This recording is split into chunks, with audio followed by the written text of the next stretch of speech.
Europeans had been coming to the West African coast for centuries. The first were the Portuguese back in the 16th century, but the British weren't far behind.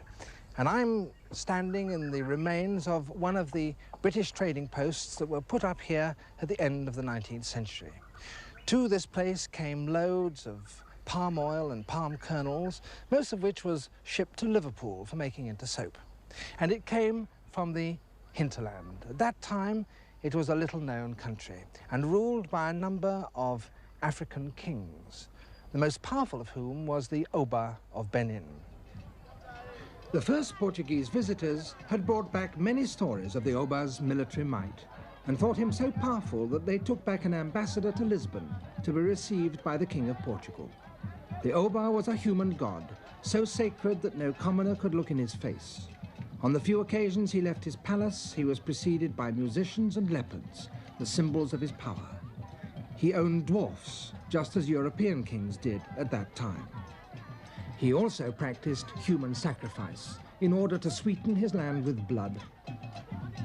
Benin remained almost unchanged right into the 19th century, and then in January 1897, the vice-consul of a British trading settlement on the coast decided to visit the Oba.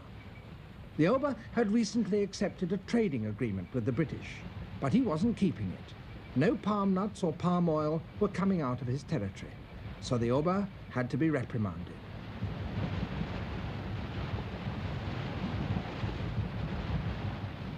The traditional way to reach the city was to travel up the mangrove-lined creeks of the Niger Delta to the village of Ugoton, which marked the frontier with the Benin Kingdom. Messengers had been sent ahead by canoes with gifts to tell the Oba that the British vice-consul proposed to visit him. But as they traveled upriver, they met messengers on their way back with a reply. The Oba did not wish to see the British at this particular time. The party reached Ugoton on the afternoon of January the 3rd. On the way up, they had been collecting carriers, and now they had the 240 men that they needed to carry all their supplies. But here there were more messages from the Oba telling them not to come. The local people gave them vehement warnings. It would be very unwise to go to Benin now, they said, for the Oba was celebrating Igwe. Igwe was and is the most important of all Benin rituals. It was last held in 1964 when these pictures were taken. During it, the Oba salutes the shrines of the earlier god kings, his ancestors, and renews his divine power. He parades and dances, decked with coral crown and tunic, with ivory bracelets on his arms and bronze masks at his waist.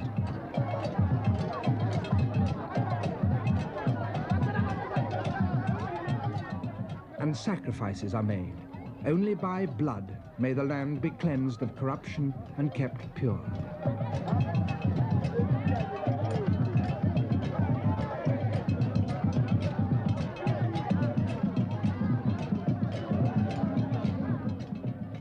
Special plants and earths are brought from all over the kingdom and pounded together with blood to make a magic medicine with which the Oba will be anointed to give him strength.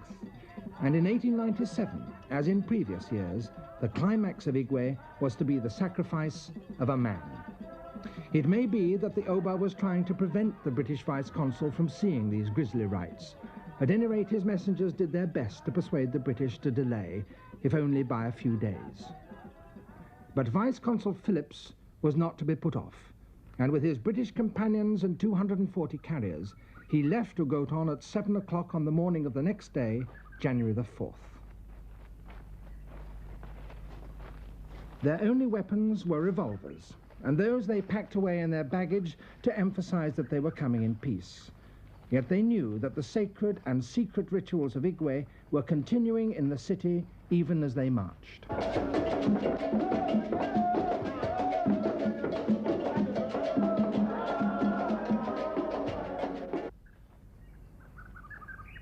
This is the path they took.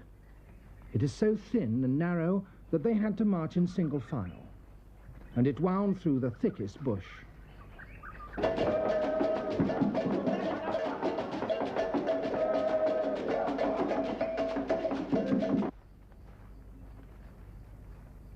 The Benin chiefs, without the Oba's knowledge, had prepared an ambush.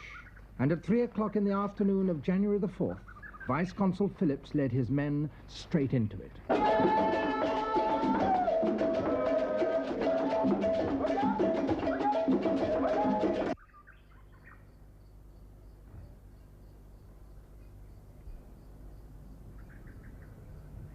Europeans and Africans were slaughtered indiscriminately. Only 2 Europeans escaped. The Benin warriors hunted them through these thick forests and came within yards of them several times. They had nothing to eat, and the only thing to drink was the dew from the leaves. One of them was badly wounded, but after 5 days they reached the river. The wounded man's arm had already turned gangrenous. Both their bodies were black with thorns. The news of the massacre had gone ahead of them, and on January the 11th, only 7 days after the massacre, it was in London.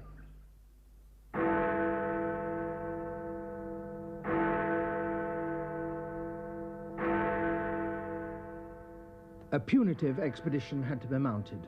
The British government summoned ships from the Cape and the Mediterranean. Marines were dispatched from England. By the first week of February, 1,500 men had begun the march on Benin. The battle was fierce, but inevitably short. The Bini tribesmen had no chance against Maxim guns and rockets. On February the 18th, after 4 days of sporadic fighting and only 6 weeks after the massacre, the British took Benin City. In the abandoned palace, the victorious soldiers found wonders and horrors.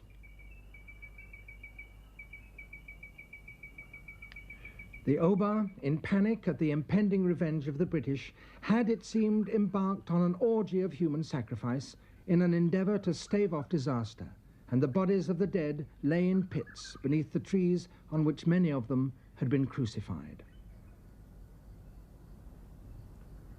The victors posed for their photographs in the palace courtyards. Stacked behind them, objects from the palace shrines that they were to bring back to Britain either as personal souvenirs or official booty.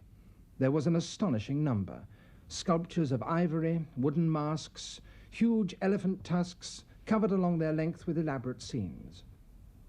But above all, there were bronzes. The finest were of astonishing quality. Was it possible that the sculptors of this remote kingdom, buried in the West African forest, had produced entirely by themselves objects of such technical skill and sculptural inspiration that they rivaled the most accomplished works of Europe? There were many in Europe who were to doubt it. The Portuguese, after all, had once had great influence here. Surely it must have been they who taught the Bini how to make such splendid things.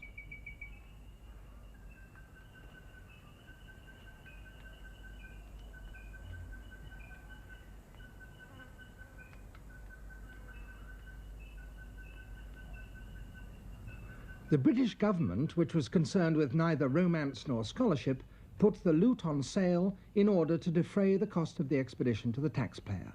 And today, the treasure of Benin is dispersed among museums and collections all over the world, in Britain and America, Germany, Russia, Switzerland, Sweden, France, and Australia. The second biggest collection is now back in Nigeria, but none of the objects have returned to the place from which they were taken, the palace of the Oba of Benin. A few weeks afterwards, the chief who led the ambush was tried and hanged. Others, who had fled with the Oba, returned and sued for forgiveness. The Oba himself was found innocent of plotting the ambush and sent to exile. He died in 1913, and that year his son, supported by the British administration, came back to rule again in Benin. Benin today is one of the main cities of Nigeria. The old palace was largely destroyed, but it has been rebuilt on the same site, and it still echoes with chants in praise of the god king of the Bini.